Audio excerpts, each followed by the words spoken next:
नमस्कार, आप देख रहे हैं एएमजी न्यूज। आपके साथ मैं नीला। शहर और आसपास की खबरों को लेकर हम हाजिर हैं। शुरू करेंगे प्रमुख खबरों से। जमशेदपुर पुलिस को लगी 2 अलग अलग मामलों में बड़ी सफलता हाथ। बीते दिनों सोनारी के गैंगवॉर मामले में रविदास गिरोह के एक अपराधी व बीती रात परसोड़ी में चाकूबाजी की घटना में 3 अपराधियों को पुलिस ने किया गिरफ्तार। कोरोना वैक्सीन के दूसरे चरण का टीका आज लगवाया गया। जिले के उपायुक्त समेत आला अधिकारियों को आम जनता से वैक्सीन लगवाने की इन्होंने की अपील। झारखंड सरकार की ओर से सभी स्ट्रीट फूड वेंडर और खाद्य पदार्थों की बिक्री करने वालों के लिए फूड सेफ्टी लाइसेंस को किया गया है अनिवार्य। इसे लेकर अनुमंडल कार्यालय में किया गया शिविर का आयोजन।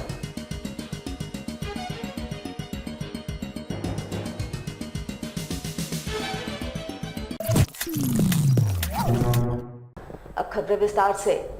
जमशेदपुर पुलिस को 2 अलग अलग मामलों में बड़ी सफलता हाथ लगी है। जहां बीते दिनों सोनारी थाना क्षेत्र में हुए गैंग वॉर मामले में पुलिस ने रविदास गैंग के अपराध कर्मी गणेश दास उर्फ बर्मन को एक 7.65 पिस्तौल, 2 जिंदा कारतूस, 2 मोटरसाइकिल के साथ गिरफ्तार किया है। जानकारी देते हुए एसएसपी डॉक्टर एम तमिलवणन ने बताया कि गिरफ्त में आए अपराध कर्मी ने अपना जुर्म स्वीकार कर लिया है। गौरतलब है कि बीते 26 फरवरी को रविदास गिरोह ने सियाल गिरोह के सरगना सियाल सिंह उर्फ सोनू पर जानलेवा हमला किया था, जिसमें सियाल बाल बाल बच गया था। वहीं दूसरे मामले में एसएसपी ने बताया कि बीती रात परसोड़ी थाना क्षेत्र में चाकूबाजी की घटना हुई थी, जिसके बाद छापेमारी करते हुए पुलिस ने 3 युवकों को एक पिस्तौल, चाकूबाजी के दौरान प्रयोग में लाए गए चाकू, एक जिंदा कारतूस के साथ गिरफ्तार कर लिया है। उन्होंने बताया कि गिरफ्त में आए युवकों का नाम रघुवीर पाठक, सूरज मिश्रा और अमित श्रीवास्तव बताया जा रहा है, जबकि मामले के 3 आरोपी फरार हैं। तीनों का नाम सुमित, बॉबी और दीपक बताया जा रहा है। एसएसपी ने दावा किया है कि तीनों को जल्द ही गिरफ्तार कर लिया जाएगा। वैसे शहर में लगातार बढ़ते आपराधिक घटनाओं के बीच जमशेदपुर पुलिस के लिए इसे बड़ी कामयाबी के रूप में देखी जा रही है। दिनांक 26 फरवरी को सोनारी थाना क्षेत्र में घटित गोली चलन घटना में सात मुख्य अभियुक्त थे। उसमें पहले भी हम लोगों को 2 बंदे को गिरफ्तार करके न्यायिक हिरासत में भेजे हैं। उसमें इम्पोर्टेंट क्रिमिनल है गणेश दास उर्फ गणेश बर्मन, जो उस दिन सीसीटीवी में कैद भी हुआ है। और उनके द्वारा इस्तेमाल किया गया बुलेट और हीरो होंडा मोटरसाइकिल और वहाँ पर जो गोली चलन घटना में इस्तेमाल किया गया हथियार और जिंदा कारतूस और कोका, ये सब बरामद किया गया है। और इन्होंने अपने स्वीकारोक्ति बयान में भी इस चीज़ को एक्सेप्ट किया है कि वो रविदास के साथ उस दिन साथ में मौजूद थे और ये घटनाक्रम को ये लोग सब लोग मिला के इसको अंजाम दिए हैं। कल रात में कुछ परसोड़ी थाना क्षेत्र में नशीली पदार्थ लेने वाले लोगों के बीच में थोड़ा बहुत इन लोगों को मारपीट हो गया था। मारपीट के क्रम में 2 गुट में एक दूसरे गुट को चाकूबाजी कर दिए थे, तो इसमें 3 बंदे इंजूर हुए थे और उन लोगों को प्राथमिक इलाज करते हुए फिर एमजीएम हॉस्पिटल भेजा गया। तुरंत इसमें रात में 11:30 बजे का घटना है। तुरंत इसमें थाना प्रभारी के नेतृत्व में एक टीम गठित किया गया था और टीम के द्वारा रात में छापामारी करके 3 आदमी को हम लोग इसमें गिरफ्तार किए हैं। और एक आदमी से जो चाकूबाजी का घटना का वो चाकू भी बरामद हुआ और उसके साथ एक और पिस्टल भी बरामद हुआ, जिंदा कारतूस के साथ देसी पिस्टल बरामद हुआ है। और इसमें सेपरेट एक एफआईआर भी दर्ज किया गया है।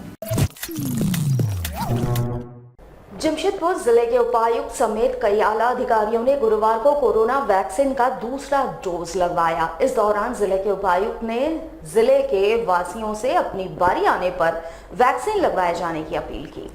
और तलब हो कि जिले के तमाम आला अधिकारी, जिसमें जिले के उपायुक्त, ढालभूम अनुमंडल पदाधिकारी, एडीसी, एडीएम समेत अन्य वरीय अधिकारियों ने 30 दिनों पूर्व वैक्सीन का पहला डोज लिया था और गुरुवार को 30 दिन पूरे होने पर सभी ने दूसरा डोज लगवाया।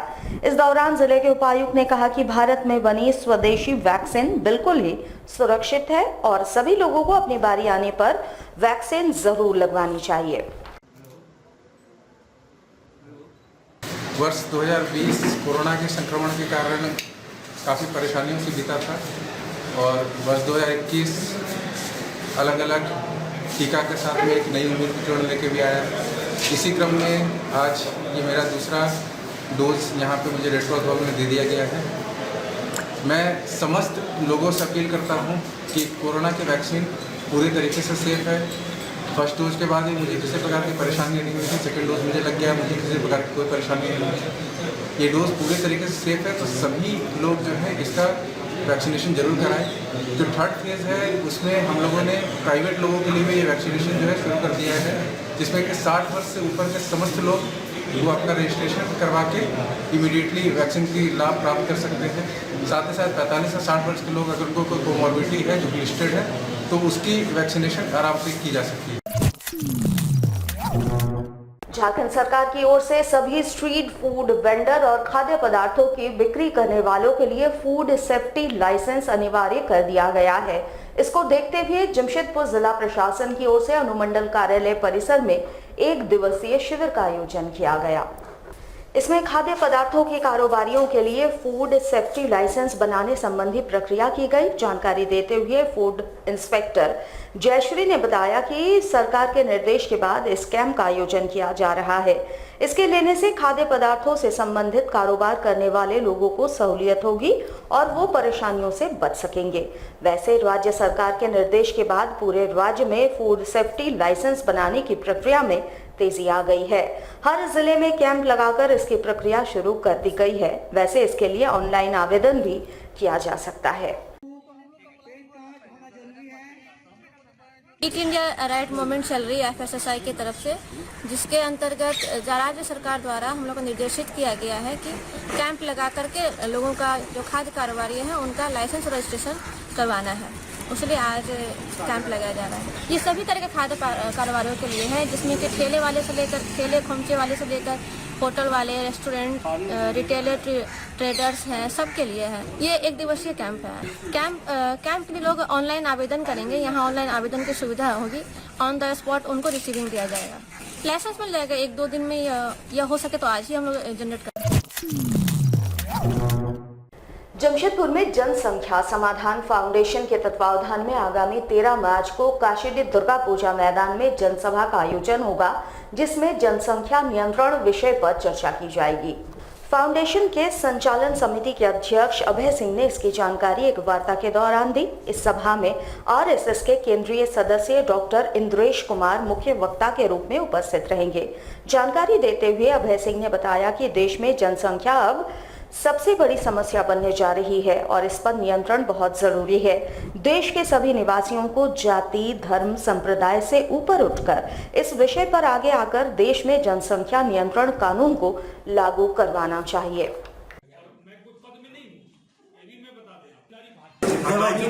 13 मार्च को दिन शनिवार संध्या 5 बजे काशीडी दुर्गा पूजा मैदान में एक आम सभा, जिसका नाम अखंड भारत निर्माण सभा, क्योंकि जनसंख्या जो तेजी से भारत में बढ़ रही है उसके लिए कानून बनाने की सख्त आवश्यकता है। आज अगर कानून ना बना, आज यह कानून नहीं बनेगा तो आने वाले 30 वर्षों के बाद में गृह युद्ध होगा। लोग पानी के लिए, जमीन के लिए, खेती के लिए, अनाज के लिए, पेट भरने के लिए, नौकरी के लिए लोग युद्ध करेंगे। और जो तेजी के साथ बढ़ रहा है, आप सोच सकते हैं देश की आजादी के समय 57 करोड़ 56 करोड़ की आबादी आज मात्र 60 वर्ष में 135 करोड़ बदल गई। हिंदू, मुस्लिम, सिख, ईसाई कोई भी आए और विचारों को सुने कि आज भारत की आत्मा को कैसे ठीक किया जा सकता है। जमशेदपुर के किटाडी LBSM कॉलेज के मुख्य सड़क को विद्युत विभाग के संवेदक के द्वारा केबल बिछाए जाने के लिए तोड़ा गया था, लेकिन केबल बिछाए जाने के बाद उसे वापस फिलिंग नहीं किया गया, जिस कारण क्षेत्र के निवासियों को काफी समस्याओं का सामना करना पड़ रहा है। स्थानीयों ने इसकी शिकायत जिले के सांसद से की थी, जिसके बाद सांसद के प्रतिनिधि ने इस मामले में विद्युत विभाग के अभियंता से बातचीत की, जिसके बाद गुरुवार को वो भौतिक निरीक्षण के लिए वहां पहुंचे, जहां उन्होंने स्थानीयों के आरोपों को सही पाया। उन्होंने कहा कि संवेदक ने केबल बिछाने के लिए सड़क के किनारे गड्ढा खोदा था, लेकिन वापस उसको सही से नहीं भरा गया और इस कारण सड़क की हालत खराब है। इन्होंने इस मामले में संवेदक को निर्देश दिया है कि वापस से सड़क की फिलिंग करवाए जाए और लोगों की समस्याओं को दूर करें।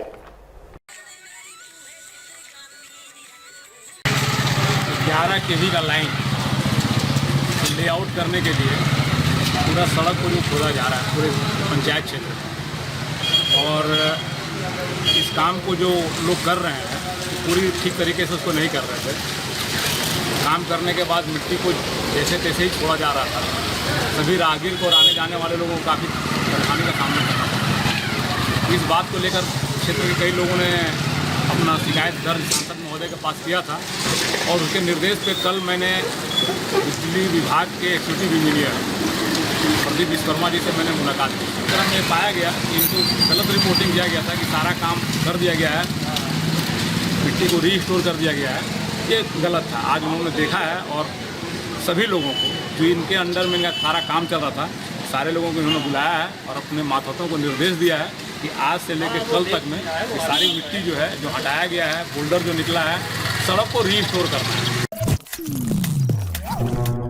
जमशेदपुर के पूर्व सांसद रहे स्वर्गीय सुनील महतो की 14वीं पुण्यतिथि के मौके पर शहर वासियों ने उन्हें याद किया। इस दौरान झामुमो प्रखंड कमेटी की ओर से उन्हें श्रद्धांजलि दी गई। गौरतलब हो कि आज ही के दिन 14 वर्ष पूर्व तत्कालीन सांसद स्वर्गीय सुनील महतो की हत्या बागुड़िया में कर दी गई थी। वैसे स्वर्गीय सुनील महतो एक जनप्रिय नेता थे, जिस कारण अलग अलग स्थानों पर लोग एकजुट होकर उन्हें श्रद्धांजलि देते हैं। झामुमो प्रखंड कमेटी ने भी इस दौरान उनकी प्रतिमा पर माल्यार्पण किया, साथ ही उनके आदर्शों पर चलने की बातें कही। आज हम लोग झारखंड मुक्ति मोर्चा जमशेदपुर प्रखंड कमेटी के द्वारा टाटानगर स्टेशन स्थित शहीद सुनील महतो के आदमकद मूर्ति पर 14वां शहीद दिवस हम लोग मनाए, और जिसमें तमाम झारखंड मुक्ति मोर्चा के युवा, महिला, तमाम नेतृगण आकर श्रद्धांजलि अर्पित की। और शहीद सुनील महतो जब संसद थे उस समय जमशेदपुर लोकसभा के अंतर्गत जितने भी समुदाय यहाँ रहते थे सभी समुदाय को बहुत प्यार करते थे, और पूरा संसदीय क्षेत्र में विकास की रोशनी भी जलाई थी। आज इसीलिए हम लोग झारखंड मुक्ति मोर्चा के प्रखंड कमेटी के अलावा अन्य क्षेत्रों में भी इनका शहादत दिवस मनाया जाता है। रोल बॉल एसोसिएशन को role ball foundation of India की ओर से इस साल झारखंड में सीनियर नेशनल चैंपियनशिप करने की जिम्मेवारी मिली है। 11 से 15 मार्च तक चलने वाले इस प्रतियोगिता का आयोजन जमशेदपुर में किया जाएगा। जानकारी देते हुए फेडरेशन के अध्यक्ष मनोज यादव ने बताया कि प्रतियोगिता में 21 टीमें पुरुष वर्ग से जबकि 16 टीमें महिला वर्ग से हिस्सा लेगी। प्रतियोगिता जेआरडी टाटा स्पोर्ट्स कॉम्प्लेक्स और मून सिटी स्पोर्ट्स कॉम्प्लेक्स में आयोजित किया जाएगा। उन्होंने बताया मून सिटी में पहली बार इस प्रतियोगिता का आयोजन होगा। वहां नया स्टेडियम बना है। उद्घाटन 12 मार्च को शाम 6:30 बजे किया जाना है। उन्होंने बताया कि इस प्रतियोगिता के आधार पर सीनियर टीम का भी सिलेक्शन किया जाएगा। बॉल एसोसिएशन को role ball federation of India के द्वारा सीनियर नेशनल चैंपियनशिप कराने का मौका दिया गया है, और ये सीनियर नेशनल चैंपियनशिप 11 से 15 मार्च के बीच जमशेदपुर में खेला जा रहा है, जिसमें 21 टीमें पुरुष वर्ग में और 16 टीमें महिला वर्ग में खेलने के लिए आ रही हैं अलग अलग राज्यों से। इस टूर्नामेंट का संचालन 2 ग्राउंडों पे किया जाएगा, मून सिटी मानगो एवं जेआरडी स्पोर्ट्स कॉम्प्लेक्स के ग्राउंड में। ये पहली दफ़े मून सिटी में नया ग्राउंड बना है जिस पर ये टूर्नामेंट खेला जाएगा। इसका इनॉग्रेशन 12 तारीख को 6:30 बजे शाम में है। टूर्नामेंट की शुरुआत 12 तारीख सवेरे से हो जाएगी, मैचेस स्टार्ट हो जाएंगे। और ये टूर्नामेंट इसलिए बहुत महत्वपूर्ण है कि कोरोना काल के कारण से बहुत से टूर्नामेंट नहीं हो पाने के कारण इसी टूर्नामेंट से नेशनल टीम का भी सिलेक्शन होना है। तो इंडिया टीम का सिलेक्शन के पॉइंट ऑफ व्यू से भी बहुत ही महत्वपूर्ण टूर्नामेंट है, और हम लोग प्रयास कर रहे हैं कि झारखंड में पहली दफ़े सीनियर नेशनल चैंपियनशिप मिला है, इसको हम लोग बेहतरीन ढंग से करा पाएं। टाटा पावर जमशेदपुर में अपने प्रोडक्ट का विस्तारीकरण करने जा रही है। इसको लेकर आसपास के इलाकों के युवाओं में रोजगार की उम्मीद जगी है। गुरुवार को ग्रामीण विकास संघर्ष समिति के बैनर तले सैकड़ों की संख्या में स्थानीय युवाओं और बेरोजगारों द्वारा अन्ना चौक से लेकर जोजो बेड़ा स्थित टाटा पावर प्लांट तक एक रैली निकाली गई, जहां इन्होंने कंपनी प्रबंधन से विस्तारीकरण के क्रम में स्थानीय युवाओं को रोजगार मुहैया कराने की मांग की। जानकारी देते हुए समिति के अध्यक्ष अंबुज ठाकुर ने बताया कि कंपनी प्रबंधन की ओर से सकारात्मक वार्ता हुई है। उन्होंने उम्मीद जताई है कि इस विस्तारीकरण में कंपनी प्रबंधन स्थानीय युवाओं को रोजगार में प्राथमिकता देगी। टाटा पावर बरसों से यहाँ पर है और टाटा पावर का विस्तारीकरण होने जा रहा है। हम लोगों ने मांग किया है ग्रामीण विकास संघर्ष समिति के द्वारा कि इस टाटा पावर के अगल बगल में बसे लोग बारीगोड़ा, राहरगोड़ा, गोविंदपुर, जसखंडी, टुपुडांग, सरजमदा, गदड़ा, ये तमाम जगह के लोगों को जो प्राथमिकता दिया जाए। यहाँ विस्तारीकरण जो कार्य होने जा रहा है उसमें सबसे पहले इनको काम दिया जाए। इसी मांग के साथ हम लोग टाटा पावर के आज प्रबंधन को ज्ञापन दिया है। प्रबंधन के तरफ से HR हेड अमित अग्रवाल जी आए थे और राजा विश्वास साहब थे, सिक्योरिटी के हेड थे। इन्होंने एग्री किया है कि हम लोग जरूर से जरूर बस्ती वासियों की समस्या पर ध्यान देंगे। हमारे साथ लगातार जुड़े रहने के लिए आप हमें YouTube पर जरूर सब्सक्राइब करें। आज के लिए बस इतना ही। कल आपसे फिर मिलेंगे कुछ नई खबरों के साथ। तब तक के लिए AMG न्यूज की पूरी टीम को दीजिए इजाजत। नमस्कार।